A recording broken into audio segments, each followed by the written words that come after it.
America ରାଷ୍ଟ୍ରପତି ନିର୍ବାଚନ ବିତର୍କରେ ମୁହାଁମୁହିଁ କମଲା ହାରିସ୍ ଓ ଡୋନାଲ୍ଡ ଟ୍ରମ୍ପ।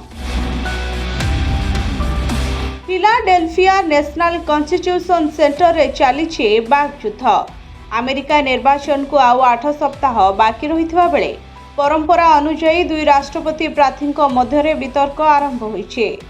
ଅର୍ଥନୀତି ଅନୁପ୍ରବେଶ ନେଇ ରିପବ୍ଲିକ ପାର୍ଟିର ରାଷ୍ଟ୍ରପତି ପ୍ରାର୍ଥୀ ଡୋନାଲ୍ଡ ଟ୍ରମ୍ପ କମଲା ହାରିସ୍ଙ୍କୁ ଘେରିଛନ୍ତି। ଆଉ ଗର୍ଭପାତ ନିୟମକୁ ନେଇ ଟ୍ରମ୍ପଙ୍କୁ ସମାଲୋଚନା କରିଛନ୍ତି ଡେମୋକ୍ରାଟିକ ପାର୍ଟିର ପ୍ରାର୍ଥୀ କମଲା ହାରିସ୍। ବଡ଼ କଥା ହେଉଛି ବିତର୍କରେ ରୁଷୀୟ ଯୁଦ୍ଧ ଆଭିମୁଖ୍ୟକୁ ନେଇ ଦୁଇ ନେତାଙ୍କ ମଧ୍ୟରେ ଯୁକ୍ତିତର୍କ ହୋଇଛି। ଟ୍ରମ୍ପ ରୁଷ ୟୁକ୍ରେନ ଯୁଦ୍ଧ ଶେଷ କରିବାକୁ ଦାବି କରିବା ପରେ ପୁଟିନ ତୁମକୁ ଖାଇଦେବେ ବୋଲି କହିଛନ୍ତି କମଲା ହାରିସ୍। ହେଲେ 8 ବର୍ଷ ପରେ ଦୁଇ ରାଷ୍ଟ୍ରପତି ପ୍ରାର୍ଥୀ ବିତର୍କ ପୂର୍ବରୁ ହାତ ମିଳାଇଛନ୍ତି। ଜୋ ବାଇଡେନ୍ ଓ ଡୋନାଲ୍ଡ ଟ୍ରମ୍ପଙ୍କ ମଧ୍ୟରେ ବିବାଦ ଯୋଗୁଁ ଦୁଇ ପ୍ରାର୍ଥୀ ପୂର୍ବରୁ ହାତ ମିଳାଇ ନଥିଲେ।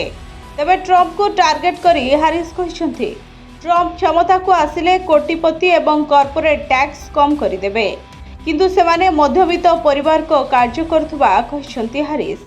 ସେହିପରି ଆମେରିକାରେ ଅନୁପ୍ରବେଶ ନେଇ ବାଇଡେନ୍ ସରକାରକୁ କଡ଼ା ସମାଲୋଚନା କରିଛନ୍ତି।